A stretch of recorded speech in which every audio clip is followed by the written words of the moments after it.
¿Qué dice, gente linda? Aquí ensayando una nueva forma de comunicación, el podcast de Correa. Y nuestro primer invitado, candidato a la alcaldía de La Carita de Dios, nuestro querido compañero Pavel Muñoz, que en confianza le decimos Manolo Galván, pero después del coronavirus. Bienvenido, Pavel. Rafael, gracias. Qué bueno por poder conversar. Te felicito porque tengas este espacio. Siempre innovar en formas de comunicación será importante. Y un abrazo siempre a la ciudadanía que va a poder ver este programa. Bueno, Pavel, iniciemos el primer segmento con cosas personales. Dile al público, a la audiencia, ¿quién es Pavel Muñoz? Pavel Muñoz es un quiteño de 47 años, padre de sus dos hijos. Esos dos hijos, su tesoro más grande, nacieron en Quito, Fabiana la mayor, Emiliano el segundo. Lindo nombre, ¿eh? Sí, Fabiana. Hay toda una historia, después si quiere me lo cuento ahí por el nombre de Fabiana. Ella nació y yo no llegué al primer susto de parto. No te maletearon. Casi me maletean, pero ¿sabe por qué? Era una santa. Porque estábamos Tu primer hijo y no estuviste. Mi primera hija. Pero No, es que el momento que da los primeros síntomas de parto, nosotros estábamos en Montecristi. O sea, además mi culpa, por ser parte de mi gobierno. Porque él fue secretario de Planificación de mi gobierno. Eso Maybre siempre me ha dicho, esto es culpa de Rafael, pero no también culpa de Correa. No en el tono de los llorones de siempre, ¿no?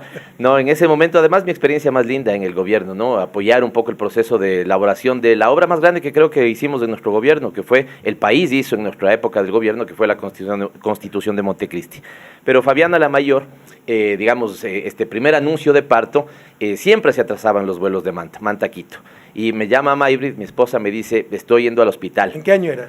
Esto era en el 2018. 2008, perdón. Empezábamos el gobierno. Empezábamos el gobierno, sí. Puta, Dios mío, qué cargo de conciencia. Claro, entonces, bueno, ese rato fue llegar, ya después, llegué además molido porque había sido una semana de trabajo brutal. Maybrit en la noche ya estaba, el primer susto no fue, le dijeron, no, todavía tienes tiempo, así que fue a la casa, ya nos encontramos en la casa. Y yo estaba, pero muerto mal, y como a las 5 de la mañana ya fueron los avisos reales de parto, ahí fuimos al hospital. Y además estudié... Pero si estuviste entonces el momento. Claro, estuve, pero el primer susto... el primer susto no estuve, y claro, yo dije, se atrasa el vuelo y esto va a ser mortal. Así que Fabiana, nace con la Constitución de Montecristi también. Estudié en 3 colegios. Estudié. Puesto Fabiana Constitución, al estilo Manavita. Algún momento, si era Manavita, le ponía Fabiana Constitución. Luego estudié en 3 colegios, estudié en el Dalcross al inicio, un lindo colegio, pero se pasó al Valle y yo, como mi mamá no tenía carro, ya si me atrasaba, se perdía el día. Fui al Anderson, pero me gradué en el colegio Salesiano Spellman, marcó mi juventud. Lindo colegio, los salesianos. Además de educación salesiana, el carisma de los salesianos es impresionante. Nos ha dejado, una semilla ahí. Juan Bosco, don Domingo Sabio. Exactamente. María Auxiliadora. Exactamente. No, don Domingo era un niño, Domingo Sabio nada más. Y los salesianos siempre trabajando con los temas de juventud, ¿no? Así que, claro, la marca de don Bosco en mi formación. Luego estudié Sociología en la Universidad Católica y pude hacer después 2 posgrados, uno de Ciencia Política y uno de Sociología Política, más ciertamente. Así que por ahí, Rafael. Pero ¿quién es Rafael Correa? También esto es importante que el pueblo siempre lo recuerde. Mira, yo quisiera que en mi epitafio solo digan, aquí yace una buena persona, eso es todo. Traté de dejar el mundo mejor de como lo encontré. Esa ha sido mi lucha permanente, leitmotiv, mi proyecto vital. Dejar el mundo un poquito mejor de como lo encontré, dejar mi país un poquito mejor como lo encontré. Y tal vez con respecto a mi país sí ambicioné demasiado, ¿no? Ver a mi país fuera de su desarrollo. Ya con esto del retroceso de tantos años, en estos últimos tiempos, con estos últimos gobiernos, no lo veré en vida, pero ojalá podamos nuevamente ponerlo en ruta hacia ese desarrollo. ¿Cómo se llama tu esposa? Maybrit Rasmussen. Maybrit, porque es descendencia danesa, ¿no? Su padre es danés, sí. Su padre fue descendiente de danés. Claro, su padre vino a Ecuador hace 50 años y claro, entenderé yo que la elevación más alta en Dinamarca creo que son 300 metros. Así que cuando llegó, él vio el Cotopaxi, ¿no es cierto?, se quedó enamorado del Ecuador y después de su esposa, Susana, con quien tuvo 3 hijas y Maybrit es la menor. No, Susana es de La Tacunga. La Tacunga. Sus padres de Cuenca, pero su esposa, y la madre de Maybrit de La Tacunga. Y me parece que por el lado de tu esposa tienen como negocio panaderías. Sí. unas delicias ahí, así que yo estoy queriendo, no soy bueno para hacer pan, a veces sí le hago un poquito a la cocina, sobre todo, digamos, parrilladas es lo que más me gusta hacer, pero ya me voy a dedicar a hacer un rico pan, porque tiene también 50 años prácticamente su panadería en La Tacunga. Es un tipo bastante sencillo, un artesano que nunca ambicionó crecer, digamos, su negocio para, qué sé yo, que sea una gran panadería. Un artesano que vende fundamentalmente Ese es su el secreto de tiendita. la felicidad, vivir de lo que se hace con todo el alma. Y los daneses son catalogados como las personas más felices del mundo, que además tienen sistemas... En el índice de felicidad de las Naciones Unidas, índice que combina, perdóneme, ya me salió lo economicista, cuestiones objetivas, ingreso per cápita, necesidades básicas satisfechas y sentimiento. Porque si es solamente ese sentimiento subjetivo, los latinoamericanos somos los campeones, lo cual no es una virtud, es un problema, claro, porque todavía tenemos gran desigualdad, pobreza, inseguridad, pero mezclando condiciones subjetivas con cuestiones subjetivas, el índice de felicidad de Naciones Unidas, el primero del ranking se llama Dinamarca. Y a pesar de que tiene, por ejemplo, un sistema impositivo, digamos, alto, fuerte, para que justamente eso se traduzca en derechos. PIB, 50%. Pero bueno, como a nadie se le ocurre hablar de Estado obeso. En Ecuador es 32% y nos hablan de Estado obeso. Ni política confiscatoria. Pero antes de entrar a esos temas, ¿y tus hijos, Rafael, cómo están? Ya están grandes, ¿no? Bien, bien, es dura la vida porque ya están recorriendo su propio camino, ¿no? Como decía Gibran Khalil Gibran, el poeta libanés, me parece que era, los hijos no son tuyos, son hijos de la vida, ¿no? Y hay que darles alas. Y bueno, la mayor está haciendo un doctorado, se me casa el próximo año. ¿Ah, sí? La segunda es periodista, vive en París, le va bastante bien, pero es dura la profesión de periodista, sobre todo con él un periodista honesto. Y el último, Miguelito, ya está más alto que yo, de estar 1,86, 1,87. ¿Ah, sí? Y está siguiendo ingeniería electrónica en una muy, muy importante politécnica. ¿Cuánto mides, Rafael? Yo sí. Yo medí 1,83, pero estoy en una etapa de vida en que empiezas a descender. Que empiezas a bajar poquito. Yo después de 1,81 la última vez que me medí. así es la vida. Bien, Pavel, ¿cómo ves Ecuador? ¿Cómo ves la situación actual del país? Tú fuiste secretario de Planificación. Pavel fue secretario de Planificación, es decir, quien dirigía SEMPLADES, Secretaría Nacional de Planificación, destrozada también, eliminada en el gobierno de Moreno, porque de acuerdo con ellos no se requiere planificación. Dicho sea de paso, lo que más planifican son las transnacionales, ¿no? Y con un liberalismo de kermés dijeron que no se requería planificación y que la libre iniciativa, el mercado, es suficiente, lo cual es un absurdo, porque entre otras cosas, técnicamente es lo que se llama un sistema adaptativo complejo, donde el todo es diferente a las partes. Un ejemplo, que yo no pague impuestos, me beneficia. Pero si nadie paga impuestos, todos vamos a estar peor. Si en un teatro yo me paro para ver mejor la obra, yo gano. Pero si todos se paran para ver la obra, vamos a ver igual de mal y parados. Entonces no se entiende que el todo es diferente de las partes. Por eso se requiere acción colectiva, lógica colectiva. Ojalá basada no en el interés, sino en la virtud. Eso son palabras mayores para ciertos liberales elementales, ¿no? Claro. ¿Cómo ves ahora el país? Solo con un elemento adicional a lo que señalabas, Rafael, porque no es que el desarrollo nacional ni el buen vivir es la suma de los intereses particulares, es la definición de grandes objetivos que los tuvimos en nuestro gobierno y proyectarle al país en el mediano y en el largo plazo para que cumpla esos objetivos. Por ejemplo, que sea la educación, la ciencia, la innovación, la tecnología, la que nos saque, por ejemplo, de la extracción de recursos naturales, que podamos avanzar hacia un sistema totalmente público donde la salud efectivamente sea un derecho y no un privilegio. Pero todo eso, Rafael, está absolutamente por los suelos. Y tal vez quisiera empezar, porque yo viniendo de la sociología, el dato que más llama la atención en este momento es el estado anímico. Recordemos, 1999-2000, los banqueros quiebran el país, los banqueros que hoy gobiernan quiebran el país, ellos privatizan sus ganancias, socializan las pérdidas, y claro, el ánimo social de los ecuatorianos por el piso, 2 millones de ecuatorianos saliendo fuera. Pero en ese momento, Rafael, dice la gente que hace encuestas ya por 50 años, desde el regreso a la democracia, ya teníamos un estado anímico por el piso. ¿Qué significa esto? ¿Cómo cree que está hoy el país? ¿Bien o mal? El 80% hoy dice mal. ¿Cómo cree que está respecto a los años anteriores? Y por eso es que tiene tanta fuerza hoy esta frase, antes estábamos mejor, porque la gente dice, estábamos peor que antes. ¿Cuántos? Nuevamente 8 de cada 10. Y lo que es más doloroso es que cuando se le pregunta, bueno, ¿y tu expectativa de futuro? ¿Crees que va a mejorar o crees que va a empeorar? Y cerca de 6 de cada 10, cerca de 7 de cada 10 dicen que va a empeorar. Si en el 99-2000 ya el estado anímico era malo, Hoy los datos son peores, Rafael, por lo tanto la gente cree que destrozaron absolutamente todos. Entre ellos, la planificación, la inversión pública, que podamos tener un buen sistema vial, que podamos tener escuelas de primera, Seguridad, hospitales de primera. Igualdad de oportunidades. Pero no me gusta hacernos propaganda, pero es la realidad, sí me gusta defender la verdad. Eso tiene un gran paréntesis, 2007 al 2017, donde el estado anímico del país fue el de los más altos de Latinoamérica. Latinoamérica tiene esta encuesta, se me fue el nombre, Latinobarómetro, que la hace una fundación en Santiago de Chile, donde el estado de ánimo más alto, el mayor optimismo, varios años lo encabezó ese ranking Ecuador, la confianza en la democracia, la confianza en las instituciones, la confianza en su gobierno, y todo lo destrozaron. Y es una estrategia, porque al destrozarte, al hacerte perder la fe en ti mismo, la fe en un país, te inmovilizan, e inmovilizado te controlan.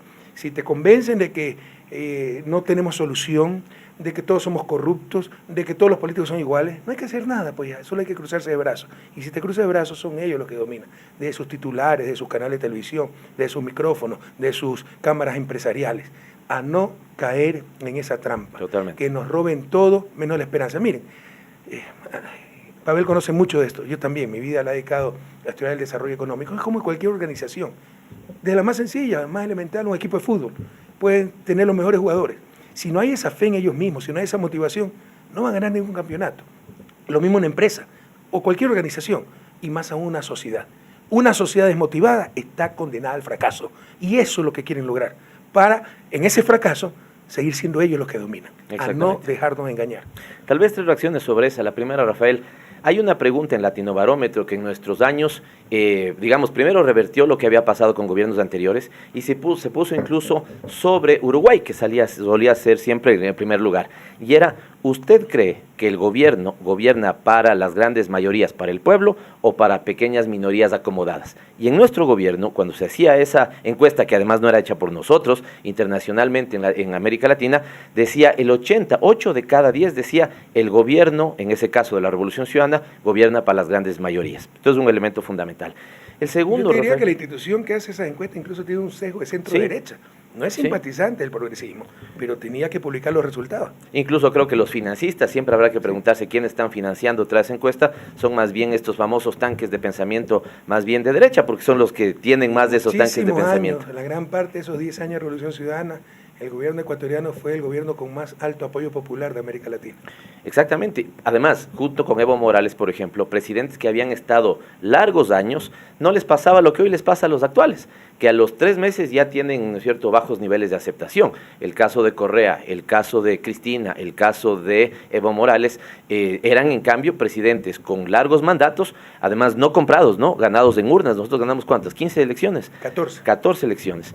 Y esto era una ratificación de la ciudadanía confiando en su gobierno. Pero quería decir que lo segundo es, hay una posición deliberada también de los sectores conservadores y la derecha, Rafael, porque no es que simplemente todos los políticos, claro, meten a todos los políticos, pero curiosamente los progresistas son donde se cargan las tintas. Y nuevamente esto en América Latina, el caso de Evo, de Néstor y Cristina en Argentina, el caso de Lula, el caso de Dilma con quien hacen un impeachment, en tu caso, porque lo que quieren es que él, además con esa narración inventada de la famosa corrupción, lo que buscan es golpear las expectativas de la ciudadanía en esos gobiernos, no en los de ellos, sino en los de progresistas. Es fácil entenderlo, para eso el lawfare, judicialización de la política, son clave los medios de comunicación. Y los medios de comunicación pertenecen a la élite, pertenecen a la derecha, pertenecen a los grupos de poder. Algunas veces hay contradicción entre ellos y también aplican el lawfare, como lo hicieron contra Alan García, pero en forma sistemática es contra los dirigentes de izquierda después de haber ejercido el poder, porque es muy fácil, claro. Más aún con el laberinto de leyes que nosotros tenemos, tú lo conoces. Es tan fácil, si quieres molestar, perseguir, faltó una coma y en lugar de una observación administrativa, qué sé yo, una multa penal porque esta coma era para beneficiar a tal persona y te arman toda una historia. Es muy fácil cuando has ejercido el poder. Es imposible en 10 años no encontrar casos de corrupción. Una cosa es que haya casos de corrupción, otra cosa es tolerar la corrupción. Un gobierno honesto es el que no tolera la corrupción, no el que no tiene casos de corrupción, que es un imposible. El que le diga eso lo está engañando. Pero es fácil encontrar esos casos y generalizarlos. Y que si un conserje en Zamora Chinchipe, del Ministerio de Agricultura, compra unas llantas con sobreprecio, la culpa es del presidente. Claro. Es muy fácil generar esa narrativa. Algunos caen en la trampa, pero eso para mí es muy importante, ¿no? Soy un presidente que ni siquiera me lleva a mi casa Le digo, pues él, mi banda presidencial, y que estos sinvergüenzas me vengan a decir corrupto a mí. Es tan fácil como esto. Datos, no relatos. Vean el ranking de corrupción de Transparencia Internacional. Lo encontramos al Ecuador en el puesto 150. Mientras más alto, más corrupto un país. Lo dejamos en el puesto 120, reducimos 30 puestos. La más grande reducción en esa década, 2007-2017, de toda América Latina. Esa es la realidad. Pero además, Rafael, con dos elementos. El primero, vuelvo un poco hacia atrás, tú decías, yo quisiera que la frase de mi tumba diga, aquí yace una buena persona.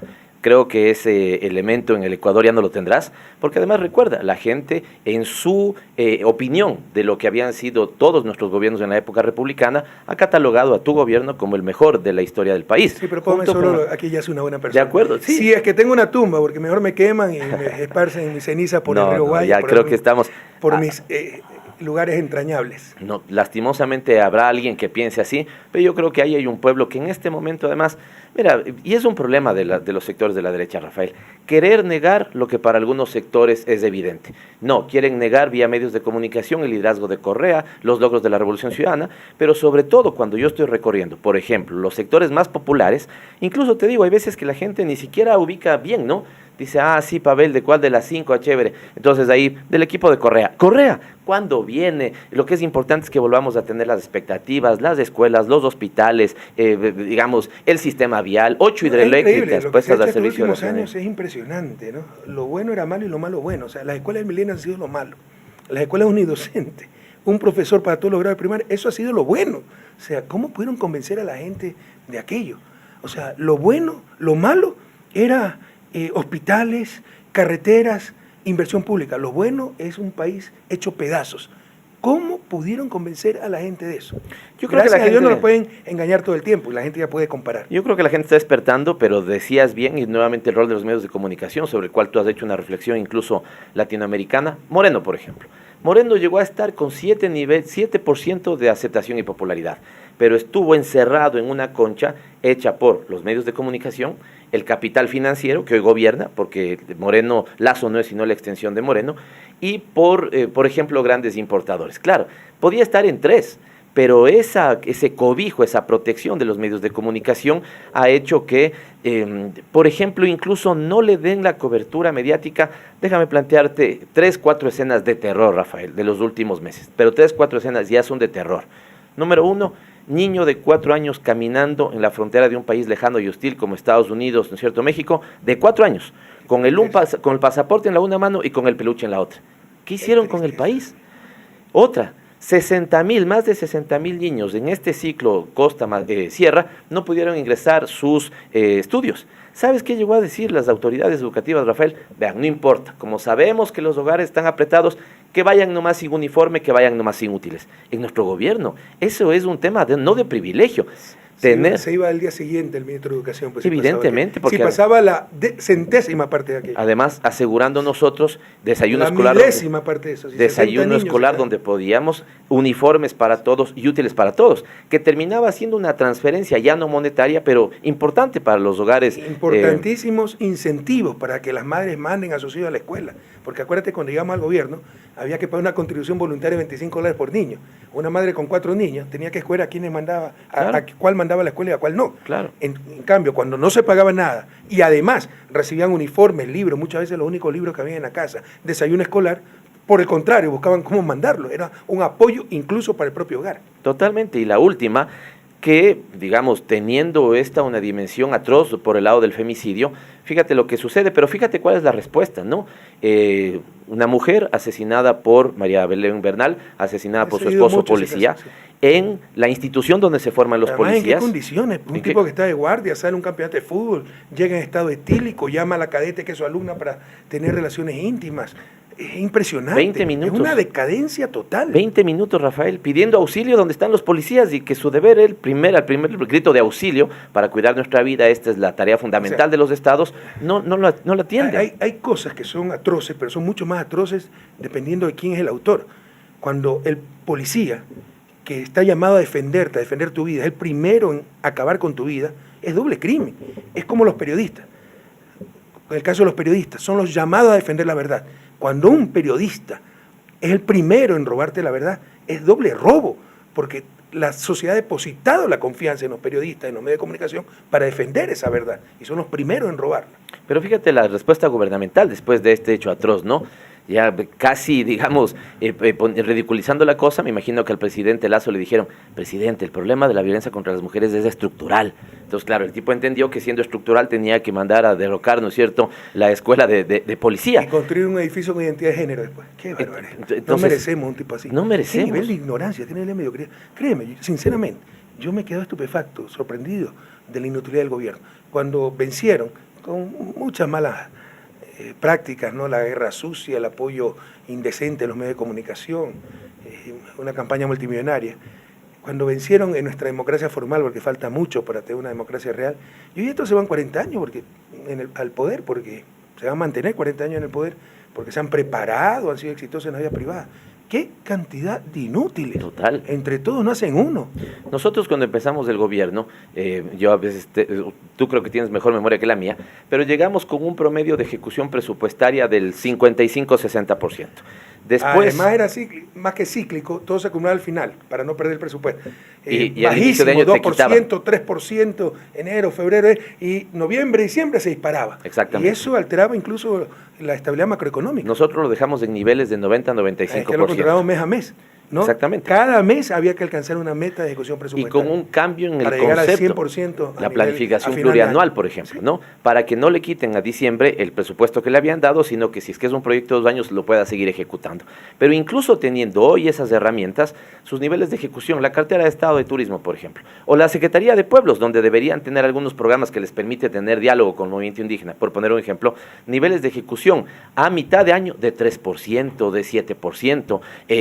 ¿Cuánto le han dado, por ejemplo, en términos presupuestarios a combatir y erradicar la violencia contra las mujeres? Terrible. Tiene unas cifras vergonzosas al lado de otros rubros, ¿no es cierto?, donde no tienen ningún empacho. Además que el desconocimiento de los conceptos, 13.000 millones de inversión social y hablan de gasto corriente como inversión social, o sea, no entienden nada. Totalmente. Nada. Oye, Pavel, bueno, esa es la parte nacional realmente, qué duro ha sido para mí, en lo personal.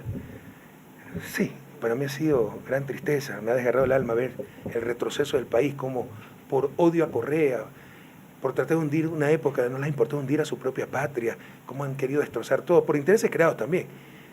Yacha, y no pueden permitir que sea la mejor universidad del país, con la mayor cantidad de PhDs, ¿no? Con alumnos que son admitidos en las mejores universidades, ganan premios, becas a nivel internacional, porque es gratuita, pública, cuando hay universidades privadas, mucho menos buenas que Yacha y que cobran un dineral. No pueden permitir ese éxito, no pueden permitir el éxito de los hospitales públicos, de las escuelas públicas. Entendamos que también ahí hay intereses creados, de las aseguradoras públicas. Por eso eliminaron Seguro Sucre, que tenía una cartera de seguro de $300 millones aproximadamente, generaba 15, 20 millones de utilidades, y eso va a las privadas. Y con eso ya, con creces pagó el apoyo de las aseguradoras privadas a la campaña de Lasso, porque significa que el periodo de gobierno le está regalando 60, 80 millones de dólares. Esa es la verdad corrupción. Utilizar el poder no para el bien común, sino para bolsillos particulares. Pero ¿qué con respecto a la carita de Dios? Porque también cómo ha sufrido la capital. Qué pésimas administraciones municipales que ha tenido Quito en los últimos años. Quito merece algo mejor. Solo un elemento con lo anterior, Rafael, es que a mí me da la sensación de que ellos pasaron de la estrategia política de desgastar al personaje, al expresidente Rafael Correa, a la perversidad, porque eso ya no es estrategia política, a la perversidad de que por ese odio obsesivo voten todo al traste de lo que se había hecho en nuestro gobierno. Porque si alguien entendiera, si los gobiernos como el de Moreno y Lasso entendieran que les quedó la plataforma para impulsar adecuadamente políticas públicas, por ejemplo, aprovechar la red vial, por ejemplo, la mejor conectividad, después de Canadá llegamos a tener la conectividad, el sistema vial mejor después de Chile, aprovechar, digamos... En Latinoamérica. En Latinoamérica. Se quejan de las hidroeléctricas, pero, ¿no es cierto?, no tienen empacho en beneficiarse de los... Cuando llegamos al gobierno, tenemos apagones diarios de 10 horas, tenemos que comprar la electricidad carísima, las barcazas que eran propiedades de dirigentes social cristianos. Es frágil la memoria. Y el sector privado a veces tiene que quedarse callado, ¿no es cierto?, pero sabe evidentemente que lo que han hecho es una perversidad con el país. Pero también hay un absurdo del sector privado, perdóname por hacer esta digresión, porque es importante esta reflexión, ¿no? No al pago de impuestos, no al Estado, sálvese quien pueda, competencia. Hay inseguridad y pago mucho más en seguridad privada, y no entienden la relación causa-efecto, que están pagando mucho más por negarse a contribuir con el bien común, no pagando sus impuestos. ni siquiera lo entienden. Ni siquiera ¿ya? Y están perdiendo mucho más de lo que supuestamente están ahorrando, diciendo bájenme los impuestos, etcétera, o evadiendo directamente impuestos. Ahora, me preguntabas de Quito, y Quito no es la excepción. Quito es la capital de la República y por lo tanto en Quito se siente también eso, Rafael, de manera, digamos, tenaz, terrible. Yo suelo distinguir entre problemas que la gente tiene una inquietud, ¿no es cierto? La pelea entre Asamblea y Presidente de la República, por ejemplo. A mí me inquieta, la gente puede estar enterada, pero hago una distinción, Rafael, sobre los problemas que le quitan el sueño a las quiteñas y a los quiteños. Y son tres. El tema de la inseguridad. Como nunca antes, Rafael, tenemos una ciudad insegura, ¿sí? Sacas del celular y ya te da miedo de que te suceda. Me sucedió hace unos 7 meses, creo que te conté, 6 de la tarde, paré en un semáforo, la ventana abierta así, me pusieron un puñal aquí, mi hijo de 10 años al lado. Dame el celular.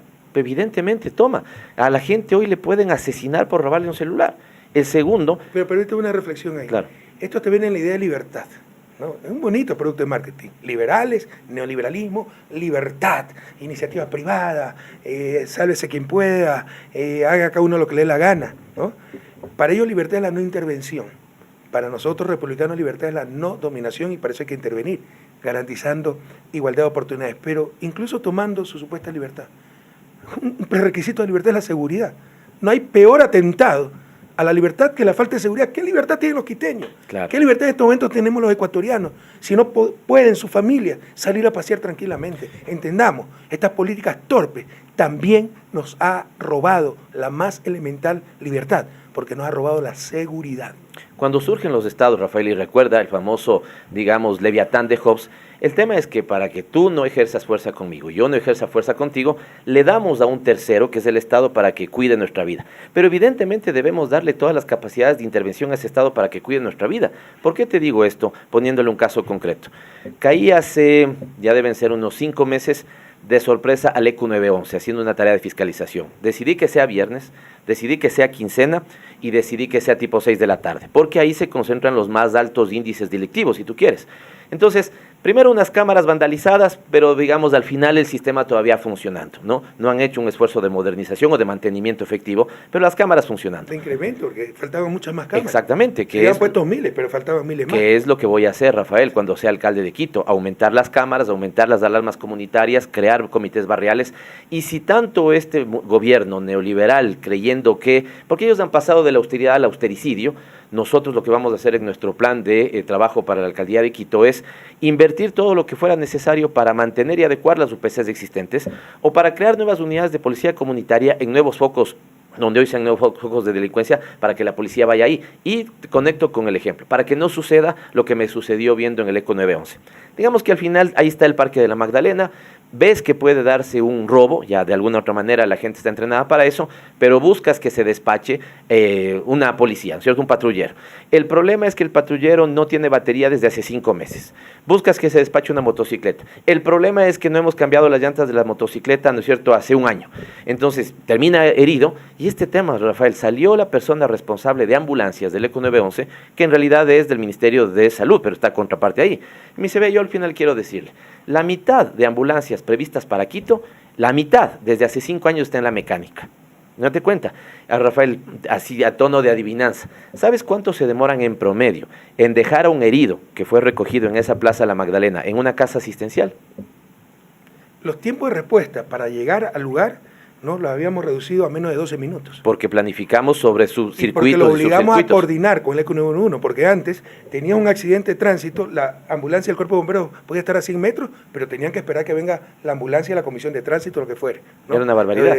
Si había un accidente, la de la policía, pero no atendían los bomberos, etcétera. Aquí la ambulancia más cercana tenía que ir al lugar del problema, del incidente, y aumentamos el número de ambulancias. Entonces, mejor coordinación, más cantidad de unidades, mucho mejor servicio, bajó muchísimo el tiempo de respuesta, pero volvimos a tener repúblicas independientes. Se volvió esa política, entendamos el daño que nos han hecho, esa política del reparto, conceder lo que todos los grupos quieren.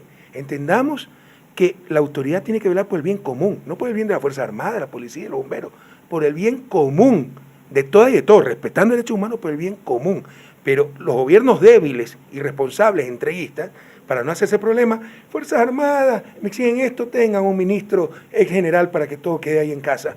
Policía, para que no me molesten, ponles un ex general de policía para que esté a cargo de la policía y todos se curan entre ellos, espíritu de cuerpo, etc. Medios de comunicación. Derógale la ley de comunicación, háganle lo que le da autorregulación. Permítanles hacer lo que le da la gana, pongan a sus parientes en cargos diplomáticos, elimínales impuestos como hicieron con el impuesto a la importación de papel periódico para que no me molesten. Incluso burocracia poderosa, burocracia del Banco Central, devuélvele los edificios que nunca vieron tener, pero para que nos apoyen y se queden calmaditos. Y así destrozan al país. No tenemos unidad nacional, no tenemos proyecto nacional. Y eso es también lo que está faltando en Quito, falta de identidad a la que me voy a referir, pero para que la gente que nos ve no se quede con la duda. ¿Sabes cuánto se demoran hoy en promedio en dejar a un herido en una casa asistencial? 5 horas, Rafael. Más rápido llega a pie el herido. Pero claro, 5 horas. ¿Y por qué? Porque van y no tienen paracetamol, van y no tienen los insumos necesarios. En esta casa le dicen no puedo, ¿no es cierto? Y ese es el drama que estamos viviendo en Quito. Pero mira, ese es el viejo país. Cuando yo recorrí el 2006 el país, primero a los centros de salud, créeme, literalmente, los médicos me decían, cuando quería visitarlos como candidato, las enfermeras, porque casi ni siquiera había médicos, aquí ni entra, aquí no hay nada. Eso me respondieron, no te estoy inventando, eso lo viví. Luego, como presidente, no me dejan salir. Venga, presidente, y mire el nuevo tomógrafo, y mire la termocuna, y mire esto. Es un orgullo que se sentía. Los patrulleros no tenían gasolina, no tenían llantas. Yo vi policías durmiendo en el piso, que se alimentaban por las tarrinitas que les llevaba el barrio, que tenían que hacer colecta en el barrio para ponerle gasolina a las motos. Volvimos a ese viejo país. Pero ¿sabes qué, Rafael? Yo me acordaba de una anécdota, les suelo contar cuando estamos, por ejemplo, en un barrio. Una vez fuimos a visitar un hospital, yo te acompañaba, y al salir, ¿sí? Tú preguntaste, ¿y esa puerta por qué está cerrada? Era una puerta en la sala de espera, era el baño. Los baños incluso que estaban destinados a la gente. Es una cosa, digamos, sencilla, pero que habla del presidente que se preocupaba porque los bienes públicos efectivamente estén al servicio del público. Pero Rafael, te quería decir, porque yo creo que es muy importante darte la visión, además en conjunto, sobre todo a nuestra ciudadanía. Punto, seguridad, prioridad para Quito y para todos los ecuatorianos. Exactamente. Lo voy a poner así. Nosotros hemos venido, primero consolidado, ahí siguiendo tu ejemplo, un equipo de los mejores hombres y las mejores mujeres que viven en Quito para enfrentar los temas que tenemos. Y tenemos un equipo de primero, que esa me parece importante. Lo segundo, hemos venido trabajando en 22 ejes programáticos. Ahí está el turismo, está el trabajo, está la innovación, está la economía popular y solidaria, está la salud, está la educación, está el hábitat, pero los hemos concentrado en 5 grandes propuestas, 5 con las que buscamos transformar la vida de los quiteños y las quiteñas, y que esa carita de Dios. El otro día me decían esto, simplemente, Rafael, para conectarme con tu frase. Una señora en un barrio, me parece que en ese momento era en la Ecuatoriana, me decía, la carita de Dios de día se convierte en la política de terror en la noche. Así está sintiendo en este momento la gente de Quito. Pero te decía que esos 5 temas son, primero, ya lo señalé, hábitat, seguridad y convivencia ciudadana, porque claro que es invertir en la infraestructura, pero también recuperar valores de solidaridad, convivencia, digamos, vecindad y acción colectiva. El segundo es más grande y porque ahí se requiere apoyo del gobierno, porque la orientación de la policía en nuestra época era una policía comunitaria, claro, trabajando con la comunidad. Ahora es el terror de la comunidad. Exactamente, una policía que además todas las instituciones, Rafael, no hay quien se salve. Siempre se han salvado históricamente iglesias y militares, pero hoy todas las instituciones tienen nivel de credibilidad del 3, del 2%.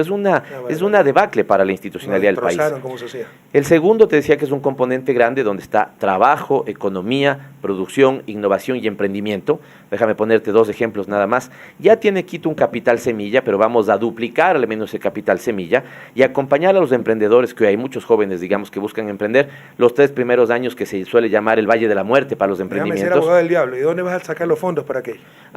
¿Sabes cuál es el nivel de subejecución anual, Rafael? Cerca de $200 millones no están ejecutando. Este año 500.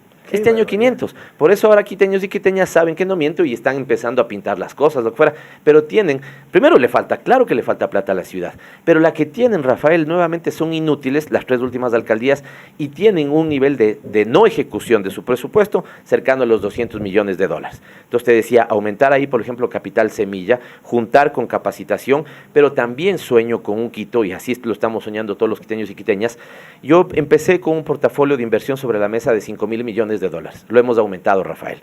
Para Quito solamente. Para Quito solamente. Es fuerte. Que no significa seguramente que haremos todo, pero ya es, ¿no es cierto?, una base para que los... También hay una planificación, una visión integral y de largo plazo. Porque yo amo a todas las ciudades de mi país, somos 221 cantones, pero evidentemente como alcalde de Quito, mi objetivo será que Quito se codee con el resto de capitales de América Latina. Bueno, en belleza, Quito sin lugar a dudas es la ciudad más bella, la capital más bella de América Latina, y la dejamos como la capital más segura también de la región. Pero también será la más pujante, ¿no es cierto? Estoy seguro ahí con el resto de mis compañeros. Quito es bellísima, te lo digo Quito es bellísima. Quito es bellísima. Estoy seguro con el resto de mis compañeros de la Revolución Ciudadana. La cosa creada por el hombre, pero el patrimonio cultural, pero también el patrimonio natural, ¿no? Ver desde Quito el Cotopaxi, tantas cumbres nevadas, el Cayambe, Antizana, eso es una maravilla. Porque además, Rafael, digamos, también tenemos 221 compañeros y compañeras excelentes, pero pienso el trabajo que podemos hacer con Roque en Cuenca, con Aquiles en Guayaquil, ¿no es cierto?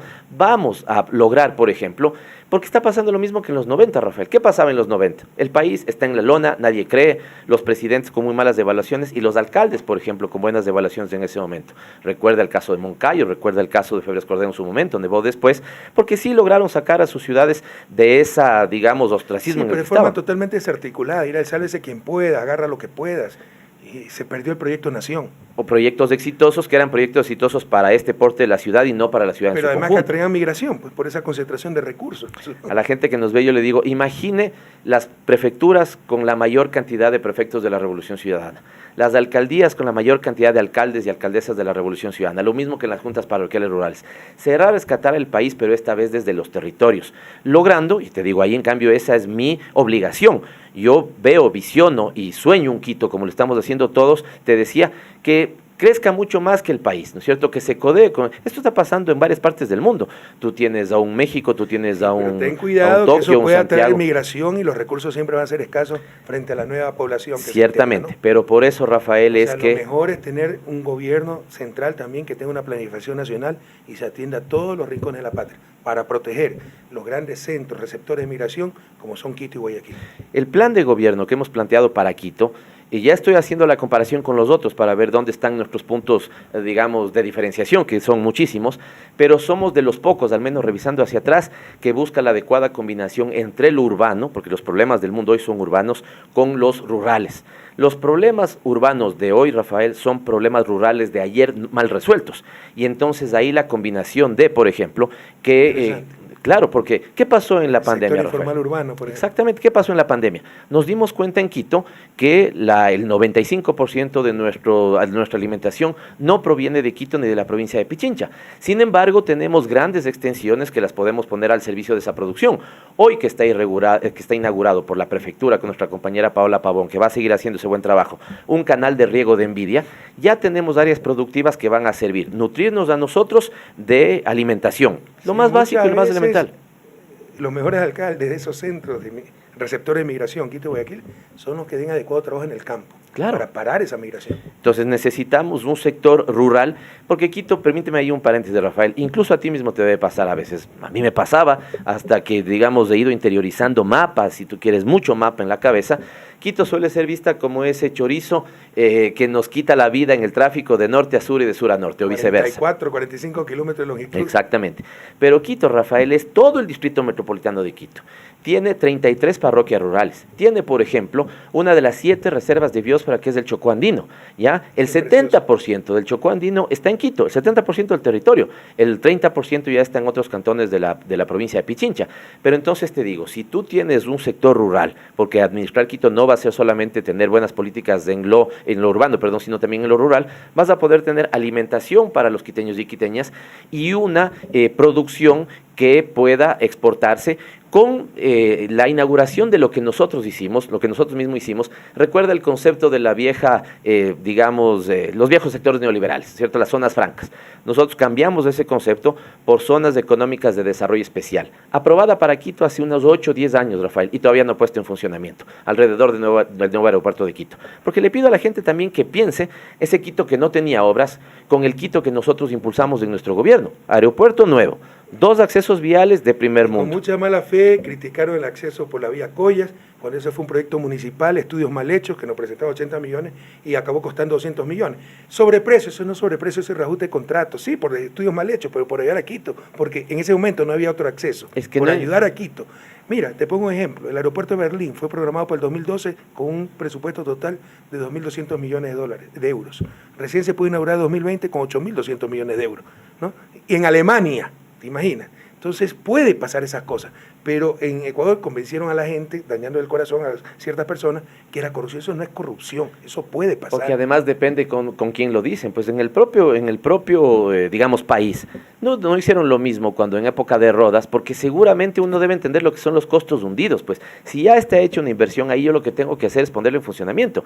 El metro subió, me parece que al inicio fue como de 1.000, un poquito más, pero subió a 2.500 millones, sí, subieron casi 1.000 millones de dólares. Y Rafael, aquí sí yo le quiero plantear a quiteños y quiteñas que estemos totalmente alertas. No sé cuándo terminemos publicando esto, pero voy a hacer incluso unas declaraciones muy fuertes, sumando hasta los otros candidatos y candidatas, porque quieren inaugurar de la manera más mediocre el metro de Quito, cuando, por ejemplo, Rafael, en México, y hace poco estuve haciendo un video, lindo video en México, tienen integrado 7 sistemas de transporte en la Ciudad de México. El metro, el trolebús, el metro que tenemos en Quito, trolebús que tenemos en Quito, buses articulados que tenemos en Quito, bicicletas que tienen 500 bicicletas arrumadas dañándose, Rafael. Y, por ejemplo, quieren aprobar ahora el metro de Quito, que empiece su funcionamiento, que vayas tú con los sueltos a estar pagando ahí en la casilla, cuando en el mundo, tú vienes de Europa, Rafael, en el mundo tu billetera es una tarjeta. Hace décadas, pues. Pero de largo. Del año 70. Y es la que te debería permitir, porque este tema también, fíjate que he estado reflexionando mucho, y seguramente tú lo tenías en mente, pero una de Te iba a las... preguntar sobre el metro. Una de las mejores políticas sociales será nuestra política de transporte. ¿Por qué? Permíteme poner el ejemplo para la ciudadanía. La gente que más plata gana suele, porque gana más, suele lograr arrendar más cerca de su punto de trabajo. Pero en cambio la gente que menos plata gana, porque justamente gana menos plata, le toca buscar arriendos baratos en los que técnicamente se llaman sectores urbanos marginales. Pero esta gente que más plata puede irse o a pie o solamente toma un viaje, digamos un pasaje de bus de 15 minutos para llegar a su puesto de trabajo. En cambio, quienes menos ganan tienen que pagar hasta 3 veces de pasaje para moverse al mismo punto. Digamos que el uno es del jefe y el otro es el que hace ahí las tareas, por decirte algo, de limpieza de su oficina. Y al que más gana tiene la posibilidad de tener más cerca su servicio, su propio trabajo, y el que menos gana, la propia ciudad aumenta los niveles de inequidad sobre esas familias. Por lo tanto, tiene que gastar 3 pasajes, esto no es una exageración, gasta el triple por dirigirse al sitio de trabajo, donde gana seguramente 3 veces menos. El que tiene agua potable paga algo por el agua, pero bajo. El que no tiene agua potable tiene que pagar tanquero y le cuesta 5 o 6 veces más. Eso pasa siempre. Y por eso es que en regularización de barrios, Rafael, también, hoy estamos en el 1 a 1. Hay muchos barrios que no son regularizados en Quito, y en el 1 a 1, primero los barrios se demoran, digamos, años en su regularización. Segundo, se presta para la corrupción, porque hay funcionarios que le dicen, a ver, yo le pongo la carpeta más arribita, pero ¿cuánto hay? Es una barbaridad. Entonces estoy planteando, por ejemplo, un mecanismo masivo de regularización de barrios. Eso sí, con una transitoria de unos 10, 15, 20 años de no regularizar ninguno más, para que no termine siendo fuente de... Nunca debieron existir esos barrios irregulares si hubiese habido adecuada planificación urbana. Y ese es uno de los grandes talones de Aquiles para el desarrollo del país. La debilidad en la planificación urbana. No habrán recursos que alcancen si seguimos teniendo ese crecimiento desordenado, caótico de las ciudades. Van a un pantano y después hay que poner relleno, servicios. Viven peor ellos y cuesta mucho más para todos. Siempre lo interesante de conversar contigo, Rafael, es que uno va abriendo el panorama, pero vuelvo sobre esos 3 elementos, ¿no? Entonces te decía, en el segundo eje, 5.000 millones de dólares de inversión. Cuando estábamos en el gobierno, se hablaba de que cada 25.000 dólares podía crear un puesto de trabajo. Hoy los datos técnicos dicen que están entre 33.000 y 35.000, así que estamos creando fuentes de trabajo para la ciudad ahí. Tercero, el tema de bienestar, derechos y protección social. Si bien no es la competencia central, tú sabes, yo soy muy defensor de las competencias claramente identificadas en su nivel de gobierno, pero el desarrollo infantil tiene que ser una política de Estado. Y si de manera complementaria, porque esto ya hacía el municipio, puede colaborar, ¿no es cierto?, con capacitación, por ejemplo, en sitio de desarrollo infantil integral, comprometerse con un buen trabajo de erradicación de violencia contra las mujeres, estará en nuestro tercer eje. El cuarto, movilidad sostenible. Debemos asociar, Rafael, el concepto de movilidad a calidad de vida. Si ese ejemplo que te pongo de alguien que vive, por decirte algo, ¿no es cierto?, en Atucucho y que toma 3 buses y se demora 2 horas en llegar a su puesto de trabajo, su calidad de vida está absolutamente deteriorada. Por lo tanto, en eso debemos primero... Son los peores impuestos para los pobres. Los peores impuestos. Entonces, ahí hay que tener absoluta claridad. Primero, transporte público de calidad, inaugurando el metro como una columna vertebral y permitiendo integrar todos los sistemas al metro. Segundo, el tema de peatón. Tenemos una ciudad pensada para los carros, absolutamente hostil con el peatón. Va a hacer la planificación y el desarrollo urbanístico para el peatón. Tercer lugar, para el ciclista. Y claro, habrá que darle una salida también al quiteño, la quiteña que va en carro, pero cambiando la política, Rafael. Pero mientras menos se utilicen los carros, mejor. Ojalá todo el mundo pudiera transportarse en bicicleta, pero eso también es generar una cultura de respeto al peatón y al ciclista. Y en eso invertiremos mucho. Recuerda, alcaldía, estoy pensando la de Antanas Mocos en su momento, un eje fundamental fue educación cívica, educación ciudadana. Y entonces el respeto... ¿Recuerdas cuánto yo insistí en el gabinete y muchos no me entendieron los conceptos? Claro, porque los cambios culturales... Campaña publicitaria al respeto al peatón, al ciclista, y me presentaron unos productos comunicacionales terribles. Y el quinto eje es tener un territorio intercultural. Territorio intercultural, te hablo desde el respeto a las diversidades, ¿no es cierto?, de pueblos, de etnias, nacionalidades, pero sobre todo, Quito tiene, Rafael, de largo para tener oferta cultural todos los días del año. Pero por supuesto. Pero de largo. Vamos a inundar de oferta cultural desde los barrios. Y todo eso sirve para mejorar la seguridad, porque algunos creen en su visión mediocre que combatir la seguridad es darle más pistola a las policías.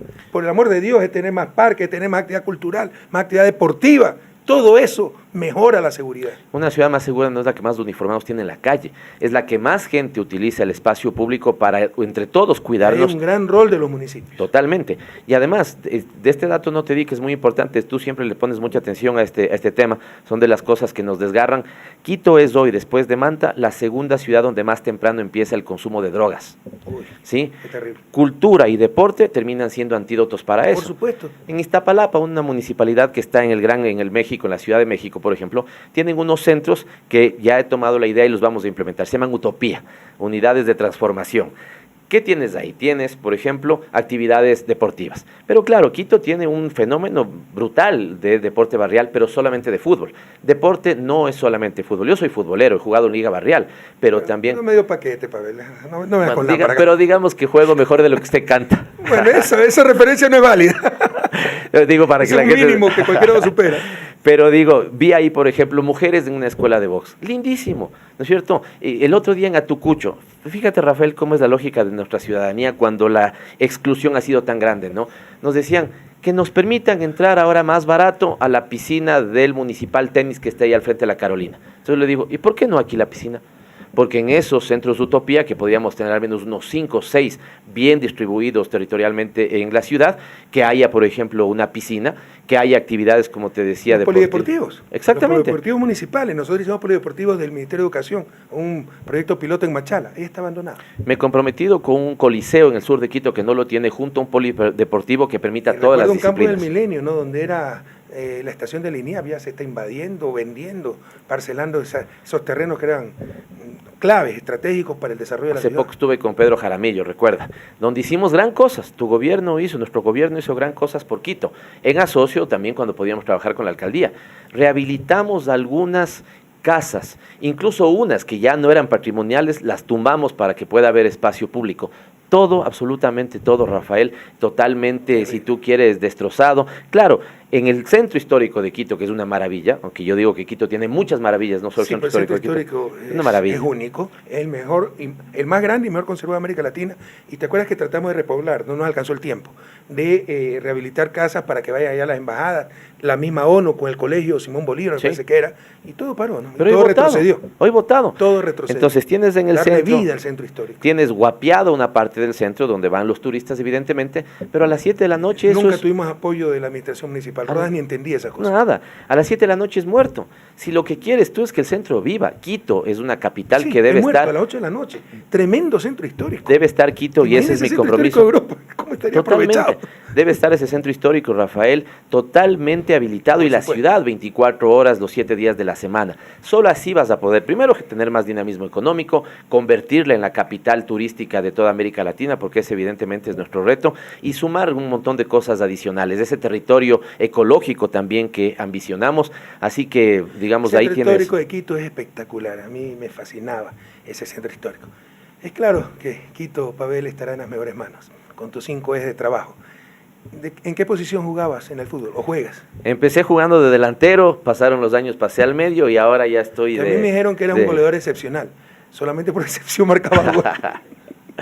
No, bueno, debo decirte que si yo podría regresar el tiempo me dedicaría al fútbol. Fui buen futbolero, jugué en el Deportivo Quito, en el América. ¿Ah, sí? Sí. Yo también era buen futbolero, pero me partí muy tempranamente de rodilla, ya a los 21 años me lesioné. Que apenas inició el gobierno, me acuerdo que jugamos una vez fútbol en el círculo cuando militar. Todavía podía jugar y ya me dañé la otra rodilla, tuve que Pero parar. después ya no pudiste y fuiste a la bicicleta. Ya, y sí fue al campo de los lesionados permanente.